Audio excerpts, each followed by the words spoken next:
What's up, homie? You know what it is? It's the real GoldMouf. You know what I'm talking about? The real designer trapper.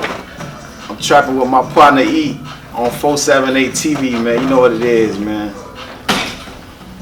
Yeah, man. We got Amir Butler, man, aka GoldMouf. You know, author, artist, entrepreneur, man. You know, known for writing the book's first verse, Life Before Rap. Also known for being an artist, coming out with the likes of Kinky B, Young G's out here in Middle Georgia. You know, just give a little bit about your, well, first of all, just give me your energy right now. Like, tell me where you at with it. Man, I served 17 in the pen, man. I ain't saying that in a bragging form, you feel me? Ain't no bragging shit, so I'm recently out of the pen. I've been out of the pen almost 7 months. So, you know what I'm saying? Right now, I'm working on my new album. It's called Designer Trap. It's a double album. You know, on one side of it, I'm kind of like, if you would, glorifying the street shit. Mm-hmm. On the other side of the Designer Trap album, it's called The Reality and the Illusion. You know what I'm saying? So the illusion part of Designer Trap, what it is, it glorifies the street shit. Basically, it paints an illusion how enticing the drug game is, how the streets is, and how, in all actuality, it's so enticing to people, but they really don't know that, it's really a trap. You feel me? Yeah. So that's the illusion aspect of my Designer Trap record. On the other side of it's the reality.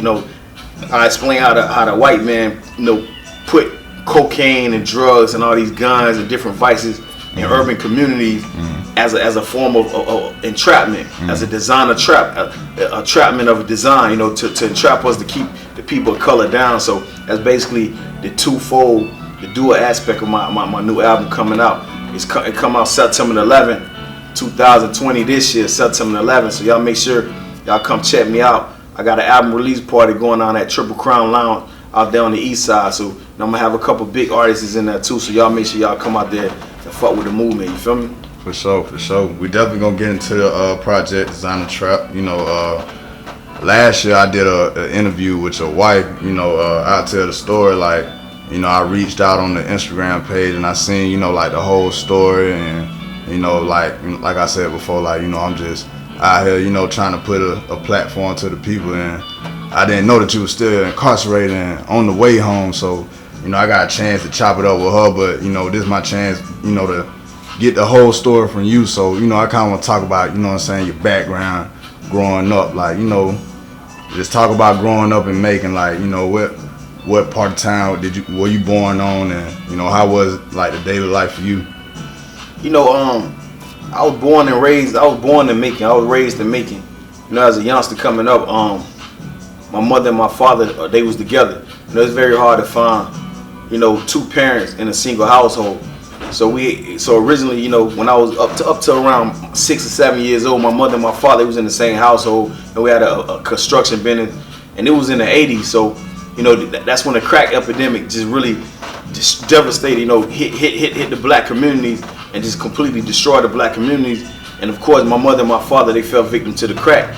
So that caused all kind of riffraff within the family. And long story short, we landed in the hood. They ended up separated. So my mother had to move to what was called the Make It Home Project. So being raised in the Make It Home Projects, I ran across a lot of other people from underprivileged areas, and we all came together.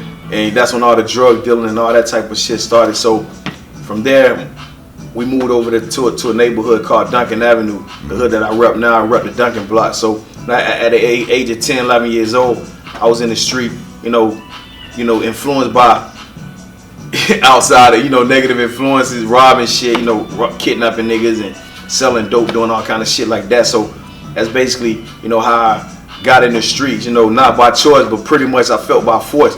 I dropped out of school in the 6th grade, and at the time it was all about striving to make a way for my family, my sisters and shit, because my mother was on drugs and nobody else would really do it for us, so I knew I had to do it for myself. So, I used to have to serve my own mama crack, in order to get her welfare checks in, because I know the niggas on the street, they get her checks, they wasn't going to put no food in our refrigerator, so, I had to, come up in the crack game, serve my own mama crack. seeing a lot of, you know, unpleasant things, but it is what it is because it made me, you know, who I am, and so I'm grateful to be the person I am, and the things I went through which built my character. Growing up,